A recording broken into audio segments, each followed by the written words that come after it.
أعوذ بالله من الشيطان الرجيم بسم الله الرحمن الرحيم الحمد للہ رب العالمین والصلاة والسلام علی نبینا محمد وعلی آلہ وصحبہ اجمعین اما بعد۔ کتاب التوحید امام محمد بن عبد الوہاب رحمہ اللہ کی عظیم الشان محنت، عظیم الشان تعریف، وہ کتاب جس نے بہت سے لوگوں کے عقائد درست کیے، وہ کتاب جس کی وجہ سے بہت سے لوگوں نے شرک و بدعات کو ترک کیا اور توحید و سنت کی روشنی کی طرف آئے۔ کتاب کے مؤلف مشہور و معروف امام محمد بن عبد الوہاب رحمہ اللہ، جو فوت ہوئے ہیں 1206 ہجری میں 1206، اور آج کا باب ہے باب نمبر 56 باب ما جاء فی اللو، باب جو کچھ آیا ہے لو کے بارے میں۔ لو جو ہے اس کا معنی کیا ہوتا ہے؟ اگر، کاش، یہ اس کا معنی ہوتا ہے۔ اس باب میں یہ بیان کیا جائے گا کہ کیا اپنی گفتگو میں لو کا استعمال کرنا درست ہے؟ کوئی مصیبت آئی، کوئی پریشانی آئی تو کہنا کہ اگر میں یوں کرتا تو یوں نہ ہوتا، یہ کرتا تو یہ نہ ہوتا، تو کیا لو کا استعمال کرنا ٹھیک ہے؟ لو ویسے تو حرف ہے اور حروف کے اوپر الف لام داخل نہیں ہوا کرتا، لیکن یہاں پہ لو بطور اسم آیا ہے کہ لفظ لو کے بارے میں گفتگو ہے، اور اس انداز میں جب لو آئے تو اس کے اوپر الف لام داخل ہو سکتا ہے، جیسا کہ ابن ماجہ کی حدیث ہے، نمبر ہے 4168 4168 کہ وَإِيَّاكَ وَاللَّوْ، لو کے استعمال سے بچو، کیونکہ لو شیطان کے عمل کو کھول دیتا ہے، یعنی کہ لو کے ذریعے شیطان کو اپنی کارروائی ڈالنے کا موقع مل جاتا ہے، لو کے ذریعے شیطان کو لوگوں کو گمراہ کرنے کا موقع مل جاتا ہے۔ تو لو کے استعمال کا کیا حکم ہے؟ تو ہم لو کے استعمال کو دو اقسام میں تقسیم کر سکتے ہیں۔ نمبر 1 کہ کوئی لو کا استعمال کرے تقدیر کا مقابلہ کرنے میں، اور یہ کہنا چاہے کہ اگر میں یوں کرتا تو میں اس نقصان سے بچ جاتا، اگر میں یہ کرتا تو یہ نقصان کبھی نہ ہوتا۔ اس انداز سے لو کا استعمال، اگر کا استعمال حرام ہے، اور یہ توحید میں نقص کی دلیل ہے، اور یہ اس بات کی دلیل ہے کہ آپ کا تقدیر کے اوپر ایمان کمزور ہے،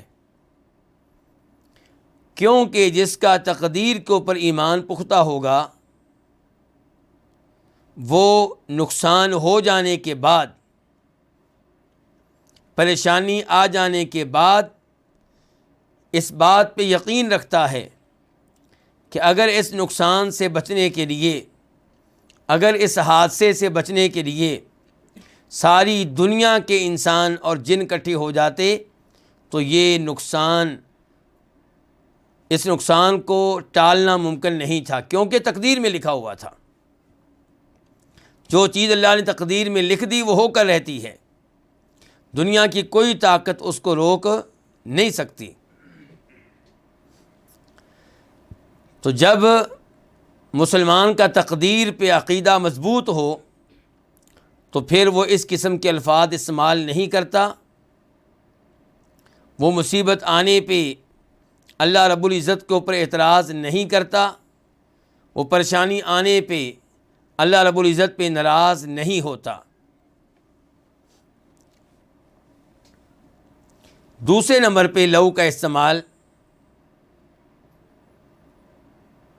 وہ یوں ہوگا کہ آپ لو کا استعمال کرتے ہیں لیکن تقدیر کا مقابلہ کرنے کے لیے نہیں، تقدیر کی مخالفت کرنے کے لیے نہیں، بلکہ مقصد یہ ہے کہ ان اسباب کا تذکرہ کرنا جو مفید ہیں، مقصد یہ ہے کہ افضل چیز کی طرف لوگوں کی رہنمائی کرنا، یا مقصد یہ ہے کہ مستقبل کے بارے میں کوئی خبر دینا. تو جب یہ انداز ہوگا تو یہ جائز ہے، اس میں کوئی حرج نہیں ہے، اور پھر توحید کے اوپر بھی کوئی حرف نہیں آئے گا. اس کی مثال یہ ہے کہ جب نبی علیہ الصلوۃ والسلام حج کے لیے گئے تو آپ نے کون سا حج کیا تھا؟ جی، آپ علیہ الصلوۃ والسلام نے کون سا حج کیا تھا؟ جی بتائیں بھی، کچھ کہیں گے تو مجھے پتہ چلے گا. آپ نے حج قران کیا تھا. کون سا حج کیا تھا؟ حج قران، جس کا مطلب یہ ہے کہ عمرہ اور حج ایک ساتھ، درمیان میں کوئی وقفہ نہیں. حج تمتع میں کیا ہوتا ہے کہ آپ میقات سے عمرے کی نیت کرتے ہیں، اور وہاں پہنچ کر عمرہ کرنے کے بعد آپ احرام کھول دیتے ہیں، احرام کی پابندیوں سے آزاد ہو جاتے ہیں، حلال ہو جاتے ہیں، اور پھر 8 تاریخ کو آپ مکہ سے ہی حج کی نیت کرتے ہیں. یہ حج تمتع ہے.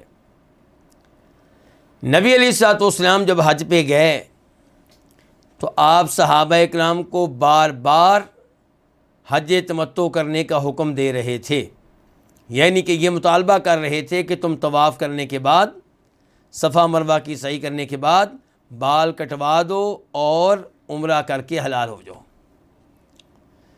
آپ علیہ الصلوۃ والسلام سے پہلے حج کے مہینوں میں حج کے ساتھ عمرہ کرنے کا کوئی تصور نہیں تھا.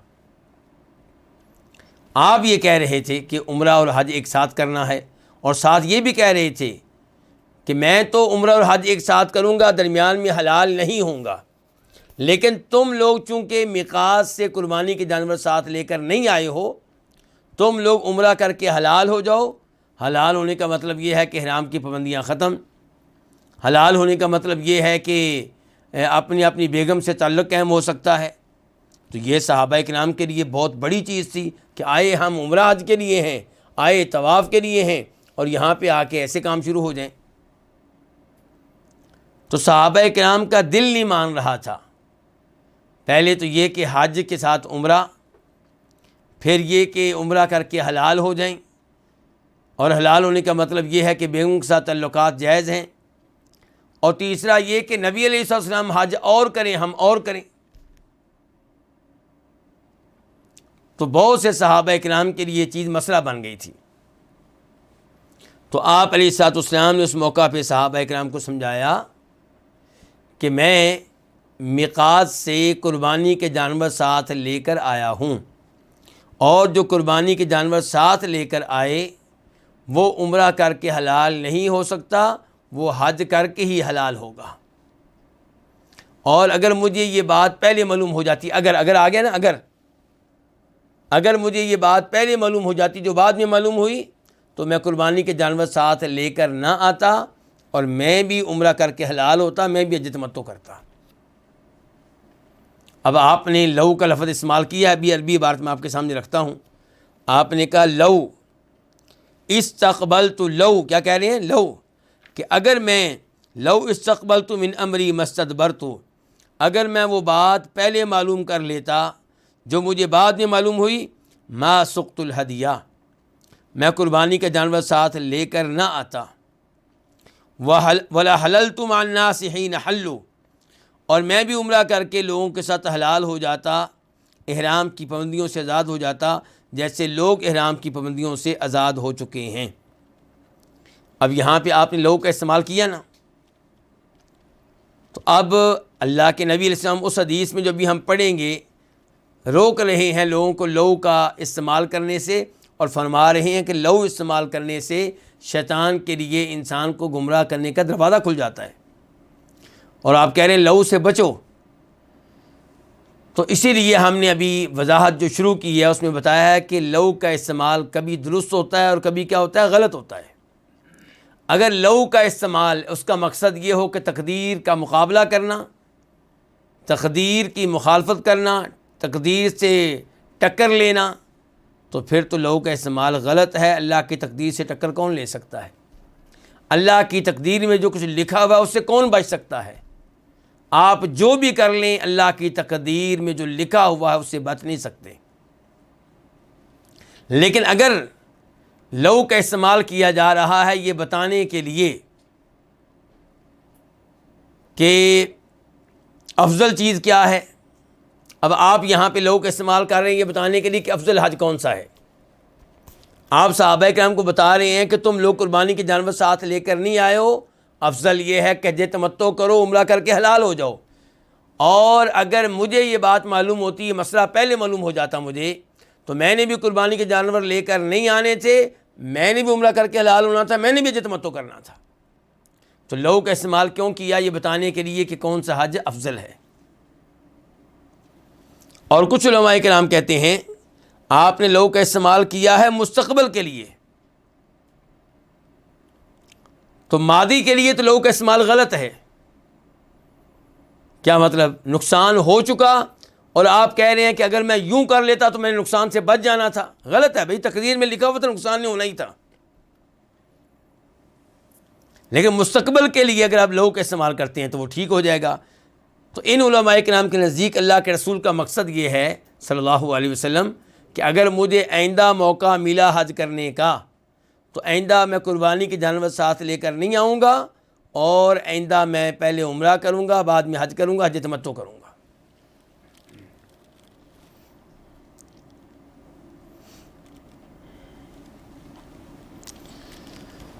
اور اگر ماضی کا معاملہ ہے تو اس کے لیے بھی لو کا استعمال درست ہے، اگر تقدیر سے ٹکر لینا مقصود نہ ہو، تقدیر پہ اعتراض کرنا مقصود نہ ہو، بلکہ مقصد یہ ہو کہ لوگوں کو پتہ چلے کہ کون سے وہ اسباب ہیں جو مفید ہیں، جنہیں اختیار کیا جائے تو انسان نقصانات سے محفوظ رہ سکتا ہے۔ مثال کے طور پہ آپ کی گاڑی کے ساتھ حادثہ پیش آیا، اور حادثہ کس سے پیش آیا؟ ڈرائیور سے۔ آپ ڈرائیور سے کہہ رہے ہیں کہ اگر تم یوں کرتے تو یہ حادثہ پیش نہیں آنا تھا۔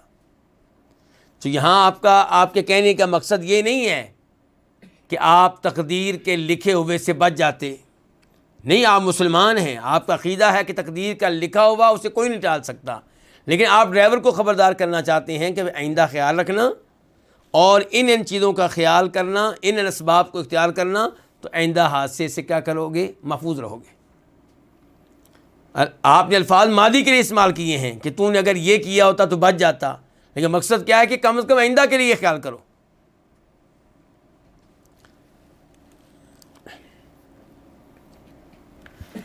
تو آپ یہاں پہ ڈرائیور کو وہ اسباب بتانا چاہتے ہیں جنہیں اختیار کر کے انسان حادثے سے بچ سکتا ہے، نقصانات سے بچ سکتا ہے، دور رہ سکتا ہے۔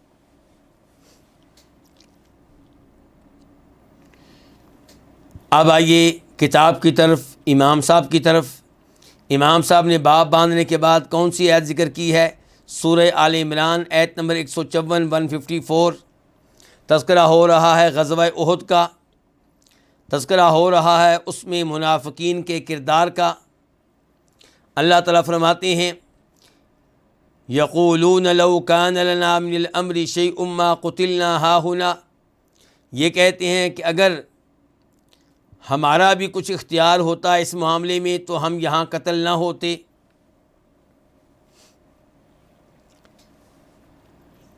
یہ آیت 154 نمبر ہے۔ اس آیت میں، یہ آیت کا ایک ٹکڑا ہے، پوری آیت نہیں ہے، تو اس آیت سے پہلے بتایا گیا ہے کہ یہ الفاظ کن کے ہیں، کنہوں نے کہے ہیں۔ اللہ تعالیٰ کہتے ہیں وَطَائِفَةٌ قَدْ أَهَمَّتْهُمْ أَنفُسُهُمْ يَظُنُّونَ بِاللَّهِ غَيْرَ الْحَقِّ ظَنَّ الْجَاهِلِيَّةِ یقولون هل لنا من الامر من شیء،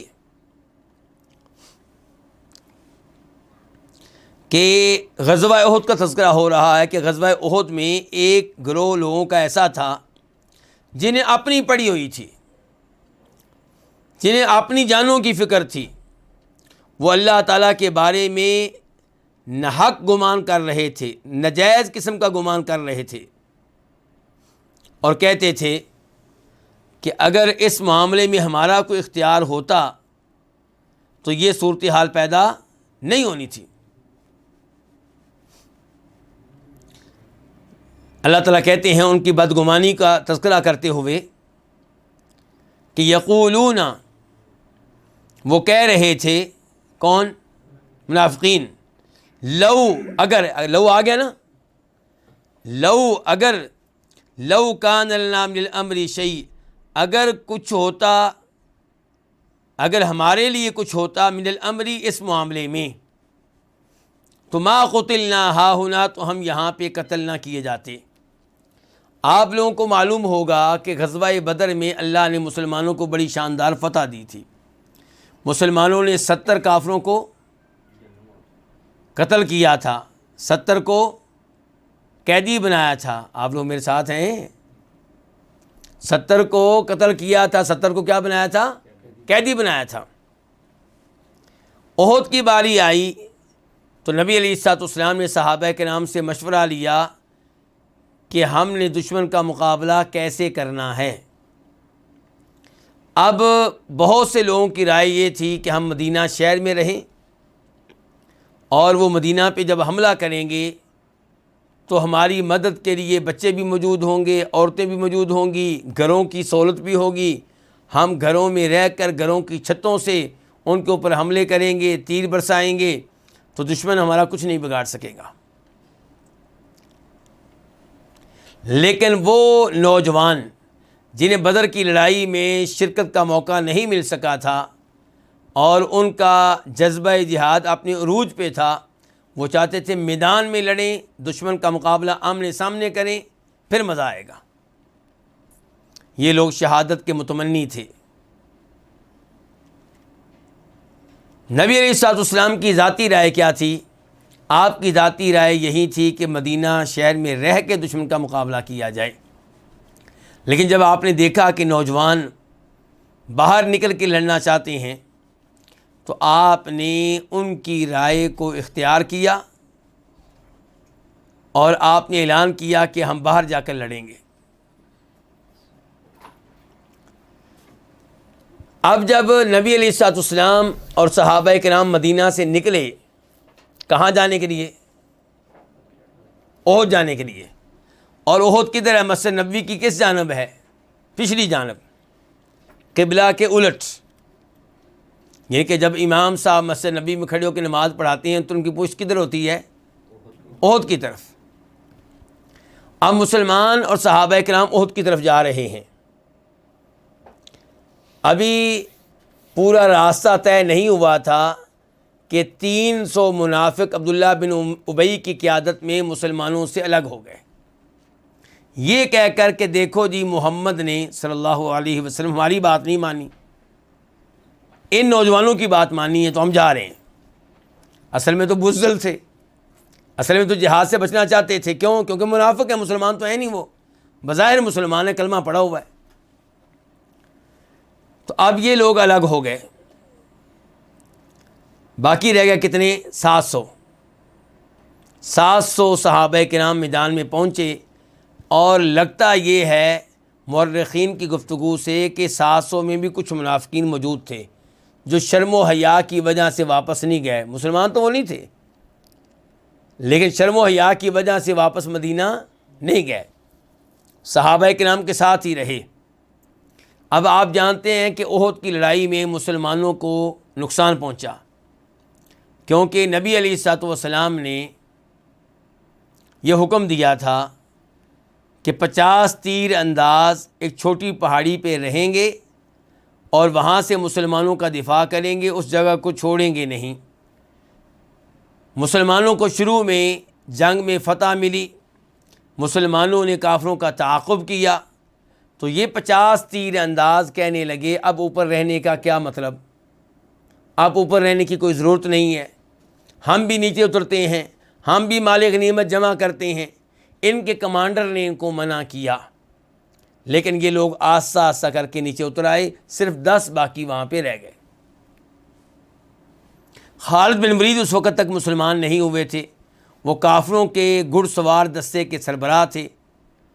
وہ اوپر سے چکر کاٹ کر آئے اور پیچھے سے آ کے چھوٹی پہاڑی کے اوپر حملہ کر دیا، ان 10 صحابہ کرام کو شہید کیا، پھر مسلمانوں پہ پیچھے سے حملہ کر دیا باقی مسلمانوں پہ۔ مسلمان اس صورتحال میں سنبھل نہ سکے، 70 مسلمان شہید ہوئے، نبی علیہ الصلوۃ والسلام کا چہرہ انور بھی زخمی ہوا۔ تو اس موقع پہ یہ منافقین نے الفاظ کہے کہ یہ 70 لوگ قتل ہوئے ہیں، ہماری بات مانی جاتی تو یہ قتل نہ ہوتے۔ تو یہ الفاظ کیا تقدیر کے اوپر اعتراض نہیں ہے؟ اعتراض ہیں۔ یہ الفاظ تقدیر سے ٹکر لینے کے مترادف ہیں۔ یہ اعتراض نبی علیہ الصلوۃ والسلام پہ اعتراض ہے، شریعت پہ اعتراض ہے۔ تو یہ الفاظ ہر لحاظ سے غلط تھے۔ اللہ تعالیٰ فرماتے ہیں یقولون، یہ کہتے ہیں، یہ کون؟ منافق، کہ لو کان لنا من الامر شیء، لو کان، کانا کا اسم کدھر ہے؟ شیء، لو کان شیء لنا من الامر، اگر کچھ ہوتا ہمارے لیے اس معاملے میں، یعنی کہ ہمارا کوئی اختیار ہوتا، ہماری بات مانی جاتی، ہمارا مشورہ قبول کیا جاتا، تو ما قتلنا ہا ہنا، تو ہم یہاں پہ قتل نہ ہوتے، یعنی کہ قتل سے ہم بچ جاتے۔ تو کہنا چاہتے ہیں کہ ہماری بات مانی جاتی تو تقدیر ٹل سکتی تھی، ایسے ہی ہے نا؟ تو اللہ نے کہا کہ یہ غلط ہے، لو کا اس طرح استعمال غلط ہے۔ اللہ نے اس کا کیا جواب دیا؟ اسی آیت میں آگے چل کے اللہ تعالیٰ کہتے ہیں قُل لَوْ كُنْتُمْ فِي بُيُوتِكُمْ لَبَرَزَ الَّذِينَ كُتِبَ عَلَيْهِمُ الْقَتْلُ إِلَىٰ مَضَاجِعِهِمْ۔ اللہ اکبر، اللہ کا فرمان سنیے۔ اللہ نے کہا ان سے آپ کہہ دیں اگر تم اپنے گھروں میں بیٹھے رہتے، گھروں سے باہر نہ نکلتے، تو لبرزا، تو وہ لوگ جن پہ قتل تقدیر میں لکھا ہوا تھا، جن کی موت لکھی ہوئی تھی، انہوں نے گھروں سے نکلنا ہی نکلنا تھا، انہوں نے اپنی قتل گاہ میں پہنچنا ہی پہنچنا تھا۔ اس کو کہتے ہیں تقدیر۔ تقدیر کا لکھا ہوا کوئی نہیں ٹال سکتا، تقدیر کا لکھا ہوا اس میں کوئی رکاوٹ نہیں بن سکتا۔ تو اگر کوئی لو کا استعمال کرتا ہے، اگر کا استعمال، اور سوچتا یہ ہے کہ تقدیر کو ٹالا جا سکتا تھا، تو یہ اس کی غلط فہمی ہے۔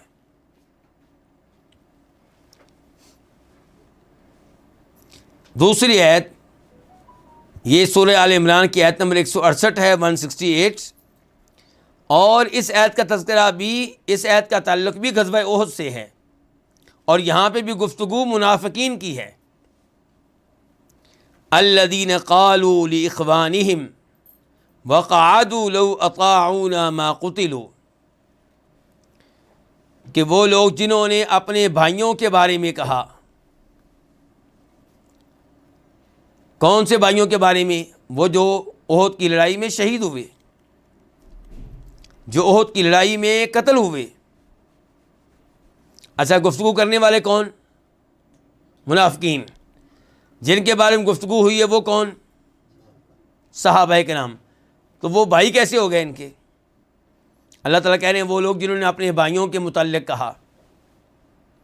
تو اس بارے میں دو قول ہیں۔ ایک قول یہ ہے کہ اس سے مراد صحابہ کرام ہیں، اور بھائی چارے سے مراد رشتہ داری کا بھائی چارہ ہے، کیونکہ جو قتل ہونے والے تھے وہ ان کے رشتہ دار تھے، کوئی چچا کا بیٹا تھا، کوئی کسی اور لحاظ سے کزن تھا، یہ ان کے اپنے لوگ تھے، رشتہ داری کے اعتبار سے بھائی۔ اور دوسرا مطلب اس کا یہ ہو سکتا ہے کہ بھائی دینی لحاظ سے۔ تو کیا صحابہ کرام منافقین کے دینی لحاظ سے بھائی ہو سکتے ہیں؟ بظاہر ایسا ہی ہے، بھائی ہیں، کیونکہ منافقین کا شمار کن میں کیا گیا؟ مسلمانوں میں کیا گیا۔ تو انہوں نے بھی کلمہ پڑھا ہوا ہے، انہوں نے بھی کلمہ پڑھا ہوا ہے، بظاہر بھائی ہیں، حقیقت میں نہیں۔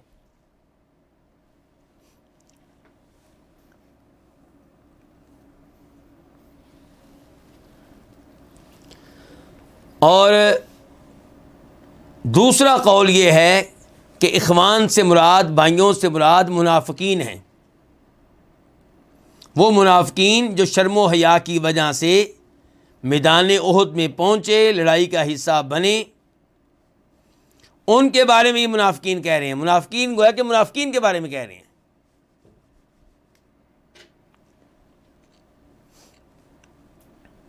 اچھا اب کیا کہہ رہے ہیں، بات کیا ہے؟ اللہ نے ان کے الفاظ بتانے سے پہلے بیچ میں یہ بھی بتا دیا وقعدوا، کہ یہ گفتگو کرنے والے ان کی اپنی حالت کیا ہے کہ یہ گھروں میں بیٹھے رہے، میدان میں نہیں پہنچے، لڑنے کے لیے نہیں پہنچے۔ تو پہلا جرم ان کا یہ ہے کہ اللہ کے نبی علیہ السلام کا ساتھ نہیں دیا۔ کلمہ آپ کا پڑھا ہوا ہے، ان پہ واجب تھا کہ اللہ کے نبی کا ساتھ دیتے، میدان میں پہنچتے، آپ کے دائیں بائیں کھڑے ہو کے آپ کا دفاع کرتے، آپ کے دشمنوں پہ تلواریں چلاتے، لیکن نہیں۔ ایک جرم یہ کیا انہوں نے۔ دوسرا جرم کیا کیا؟ دوسرا جرم یہ کہ تقدیر پہ اعتراض کر رہے ہیں، شریعت پہ اعتراض کر رہے ہیں، نبی علیہ السلام پہ اعتراض کر رہے ہیں۔ وہ لوگ جنہوں نے اپنے بھائیوں کے بارے میں کہا جب کہ خود بیٹھے رہے، کیا کہا؟ لو۔ یہ اعتراض ہے کس پہ؟ تقدیر پہ۔ یہ اعتراض ہے کس پہ؟ شریعت پہ، اللہ کے نبی علیہ السلام پہ، کہ لو اطاعونا، اگر یہ لوگ ہماری بات مانتے، کون؟ نبی علیہ السلام اور آپ کے صحابہ کرام، تو ما قتلوا، تو یہ لوگ قتل نہ ہوتے۔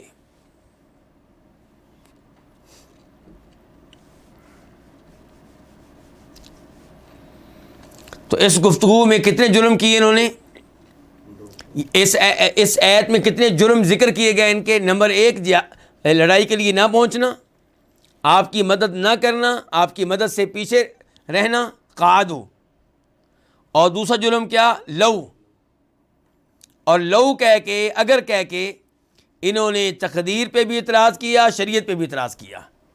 یہ کہہ رہے ہیں کہ اگر ہماری بات مانی جاتی تو قتل نہ ہوتے۔ اس کا مطلب یہ کہ تقدیر کا لکھا ہوا ٹل جاتا۔ اور اللہ کے نبی علیہ السلام پہ بھی اعتراض، کیونکہ آپ کا ہی فیصلہ تھا کہ میدان میں جا کے لڑیں گے، چاہے شروع میں آپ کی رائے یہ نہیں تھی، لیکن صحابہ کرام کا مشورہ آپ نے لیا اور آپ نے حکم دیا تھا کہ میدان میں جا کے لڑنا ہے۔ تو گویا کہ یہ اللہ کے نبی علیہ السلام پہ بھی اعتراض کر رہے ہیں، تقدیر پہ بھی اعتراض کر رہے ہیں، اور خود میدان میں پہنچے بھی نہیں ہیں۔ کتنے جرائم ذکر ہوئے ان کے؟ 3۔ اچھا اللہ نے کیا جواب دیا ان کو؟ ان کے لو کا جواب کیا دیا اللہ نے؟ پہلے لو کا جواب کیا دیا تھا اللہ نے؟ کہ تم گھروں میں بیٹھے رہتے تو پھر بھی کسی نہ کسی طریقے سے جن پہ موت لکھی تھی انہوں نے اپنی موت گاہ میں پہنچنا تھا۔ اب جواب اللہ نے یہ دیا ان کو کہ قل فادرؤوا عن انفسکم الموت ان کنتم صادقین، تم کہتے ہو کہ جو قتل ہوئے یہ اگر ہماری بات مان لیتے تو قتل ہونے سے بچ جاتے، ان کو چھوڑو، اپنی فکر کرو۔ اگر تمہارے مشورے سے وہ بچ سکتے تھے تو تم ایسا کرو کہ اپنے آپ کو ذرا موت سے بچا لو۔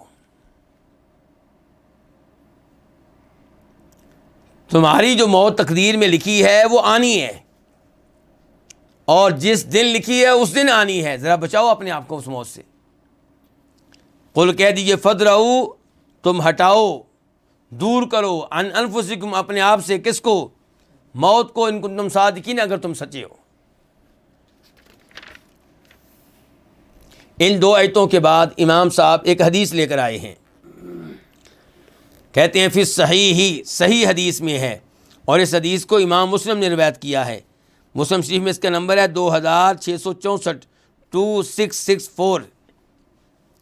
صحیح حدیث میں جناب ابو ہریرہ سے روایت ہے کہ ان رسول اللہ صلی اللہ علیہ وسلم قال، کہ بے شک رسول اللہ صلی اللہ علیہ وسلم نے فرمایا احرص علی ما ینفعک، کہ آپ کوشش کریں اس کام کی جو آپ کو فائدہ دے۔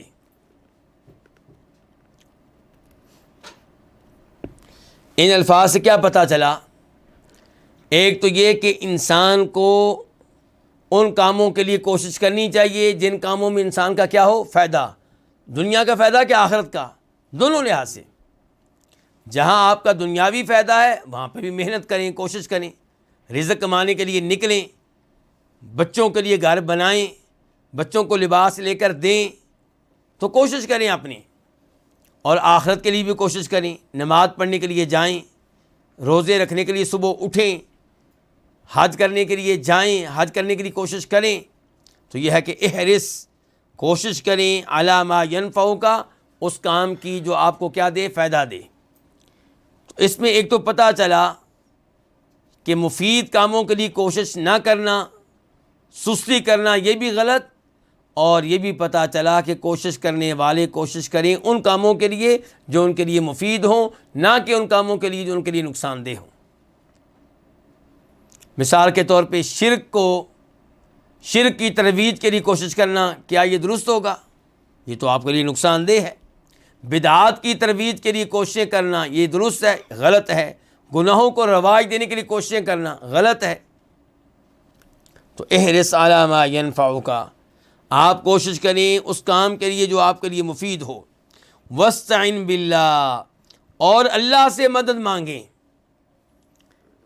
اللہ اکبر، اس کو یہ کیا ہو گیا؟ توکل ہو گیا۔ دونوں جملے مل کے کیا بن گئے؟ توکل۔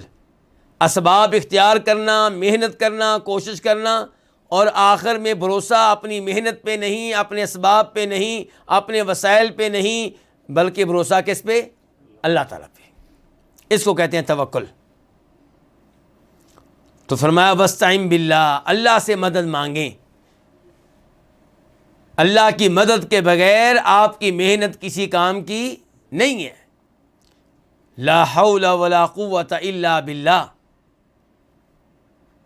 نیکی کرنے کی، خیر کے کام کرنے کی طاقت دینے والا بھی اللہ تعالیٰ، اور شر سے، مصائب سے، گناہوں سے بچانے والا بھی اللہ تعالیٰ۔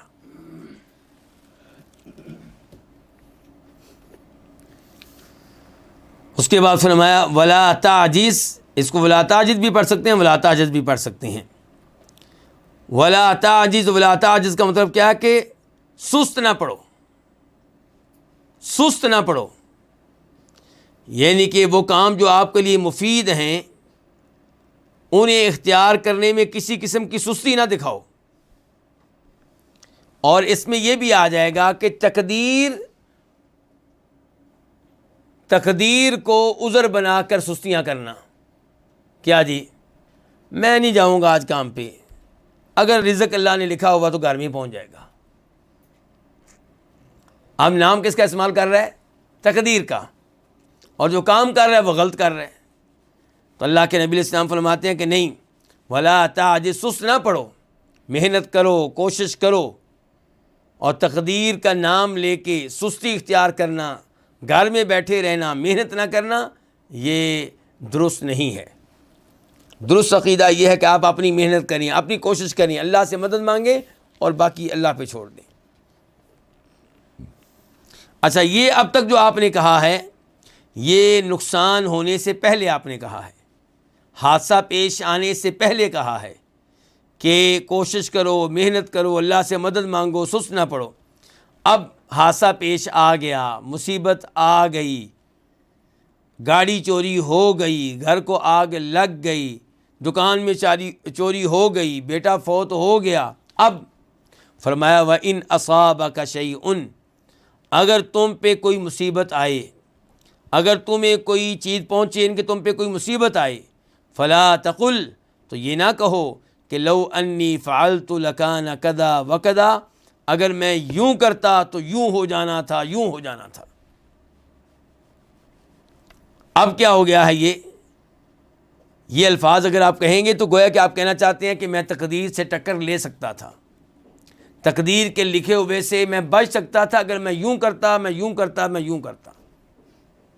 یہی وہ چیز ہے جس سے شیطان کا دروازہ کھلتا ہے۔ تو فرمایا یہ ایسے الفاظ نہیں کہنے۔ کیا کہنا ہے پھر؟ فرمایا ولیکن قل، لیکن یوں کہو کہ قدر اللہ وما شاء فعل، کہ اللہ نے تقدیر میں لکھا اور جو چاہا اللہ نے کر دیا۔ اور دوسرے نمبر پہ اس عبارت کو یوں پڑھا گیا ہے ولیکن قل قدر اللہ، قدر اللہ ہی، کہ یہ اللہ کی تقدیر تھی، جو ہوا یہ کیا تھا؟ اللہ کی تقدیر تھی، اللہ کی طرف سے لکھا ہوا تھا۔ وما شاء فعل، اور جو اللہ نے چاہا وہ کر دیا۔ تو گویا کہ آپ اپنے آپ کو تسلی دے رہے ہیں۔ کیا تسلی؟ کہ تقدیر کا لکھا ہوا میں کبھی نہیں ٹال سکتا تھا، اب مجھے مطمئن ہو جانا چاہیے، زیادہ افسوس کرنے کی ضرورت نہیں ہے۔ ویسے تو افسوس ہے کہ بیٹا جا رہا ہے دنیا سے، افسوس ہے کہ والد صاحب جا رہے ہیں، افسوس ہے کہ والدہ جا رہی ہیں، لیکن یہ افسوس کرنا کہ میں اگر یوں کر لیتا، میں نے یہ کیوں نہیں کیا، میں نے یہ کیوں نہیں کیا، نہیں، تقدیر میں جو لکھا تھا وہ ہو کر رہنا تھا۔ فَإِنَّ لَوْ، فرمایا لو جو ہے تفتح عمل الشیطان، یہ شیطان کا عمل کھول دیتا ہے، شیطان کے کام کو کھول دیتا ہے۔ لو سے شیطان کو موقع مل جاتا ہے کہ وہ انسان سے تقدیر پہ اعتراض کراتا ہے اور انسان سے ایسے الفاظ کہلواتا ہے جن میں اللہ رب العزت پہ اعتراض ہوتا ہے، اللہ تعالیٰ پہ ناراضگی ہوتی ہے۔ تو یہ تھی مسلم شریف کی حدیث۔ اب ان آیات اور اس حدیث سے کیا کیا مسائل معلوم ہوئے؟ فیہ مسائل، اس میں کئی ایک مسائل ہیں۔ الاولا، پہلا مسئلہ، تفسیر الآیتین فی آل عمران، آل عمران کی 2 آیتوں کی تفسیر۔ جی ہاں، یہ 2 آیتیں جن میں تذکرہ ہے منافقین کے کلام کا، اور منافقین کے دونوں کلام میں اعتراض ہے، تقدیر پہ مقابلہ ہے، تقدیر کا ٹکر لی جا رہی ہے، کس سے؟ اللہ کی تقدیر سے ٹکر لی جا رہی ہے، اور لو کا استعمال کیا جا رہا ہے تقدیر سے ٹکر لینے کے انداز میں، اور یہ غلط ہے۔ الثانیہ، دوسرا مسئلہ، النہی الصریح عن قول لو اذا اصابک شیء، واضح طور پہ، صریح طور پہ ممانعت آئی ہے یہ الفاظ کہنے کی کہ لو، اگر، یعنی کہ اگر کا استعمال اس وقت نہیں کرنا، اذا اصابک شیء، جب آپ پہ کوئی مصیبت آئے، جب آپ کے ساتھ کوئی حادثہ پیش آئے، جب آپ کے گھر میں چوری ہو جائے، جب آپ کے گھر میں آگ لگ جائے، جب آپ کو جاب سے نکال دیا جائے، تو تب لو کا استعمال یہ درست نہیں ہے۔ اور یہ پہلے بتایا جا چکا ہے کہ لو کا استعمال اگر کس لیے ہو، اس لیے کہ مستقبل میں ایسے نقصانات سے بچ سکوں، مستقبل میں یہ اسباب اختیار کر سکوں، پھر کوئی حرج نہیں ہے۔ الثالثہ، تیسرا مسئلہ، تعلیل المسئلۃ بأن ذلک یفتح عمل الشیطان، اس مسئلے کی علت بیان کرنا، وجہ بیان کرنا، یعنی کہ لو نہیں آپ کہہ سکتے، وجہ کیا ہے؟ وجہ حدیث میں یہ آئی کہ بأن ذلک یفتح عمل الشیطان، کہ لو کا استعمال شیطان کے عمل کو کھول دیتا ہے، اس سے آغاز ہو جاتا ہے شیطان کے عمل کا، شیطان کی کارروائی کا، یہیں سے وہ انسان کو گمراہی میں مبتلا کرتا ہے، یہیں سے وہ انسان سے تقدیر پہ اعتراض کراتا ہے۔ الرابعہ، چوتھا مسئلہ، الارشاد للکلام الحسن، اچھے کلام کی طرف رہنمائی کرنا، یعنی کہ نبی علیہ الصلوۃ والسلام نے اچھے کلام کی طرف رہنمائی کی ہے، وہ کیا؟ قدر اللہ وما شاء فعل۔ اچھا، کبھی کلام کیا تھا؟ برا کلام کیا تھا؟ برا کلام یہ تھا کہ یہ کہنا کہ اگر میں یوں کرتا تو پھر میں نے اس نقصان سے بچ جانا تھا، میں یوں کرتا تو میں نے اس حادثے سے بچ جانا تھا۔ تو یہ اگر آپ تقدیر سے ٹکر لینے کے انداز میں کہہ رہے ہیں تو یہ الفاظ قبیح ہیں، باطل ہیں، غلط ہیں، شریعت کے خلاف ہیں، شیطانی الفاظ ہیں۔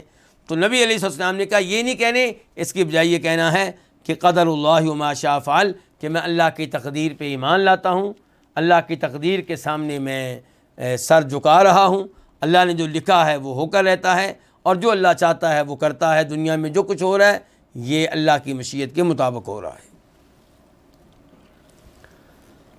الخامسہ، پانچواں مسئلہ، الامر بالحرص علی ما ينفع مع الاستعانۃ باللہ،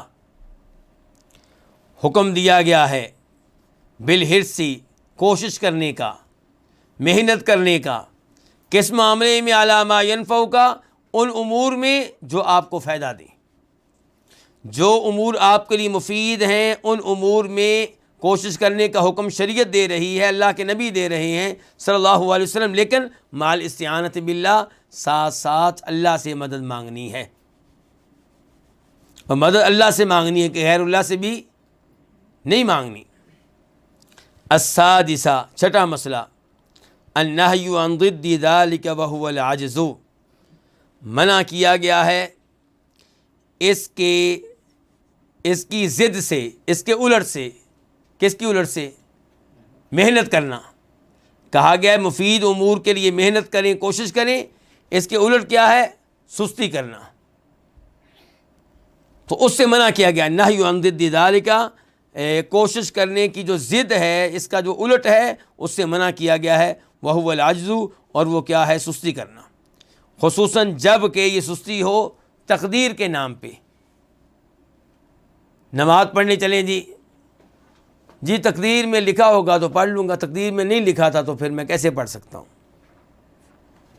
روزے رکھیں جی تقدیر میں لکھا ہوگا تو روزے رکھ لوں گا، نہیں لکھا ہوا تو میں کیسے رکھ سکتا ہوں؟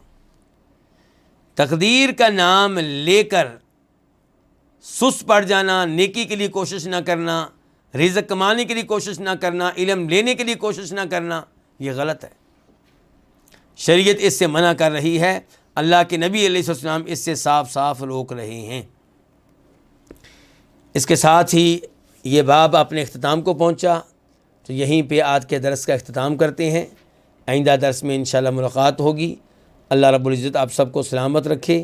آپ لوگوں کا وقت دینا، اس درس میں آنا، درس کے لیے کلاس میں حاضر ہونا، یہ سب کچھ اللہ تعالیٰ قبول فرمائے، اور اللہ تعالیٰ شریعت کی خلاف ورزیوں سے ہمیں بچائے رکھے. وصلی اللہ تعالیٰ علی نبینا محمد وعلی آلہ وصحبہ اجمعین.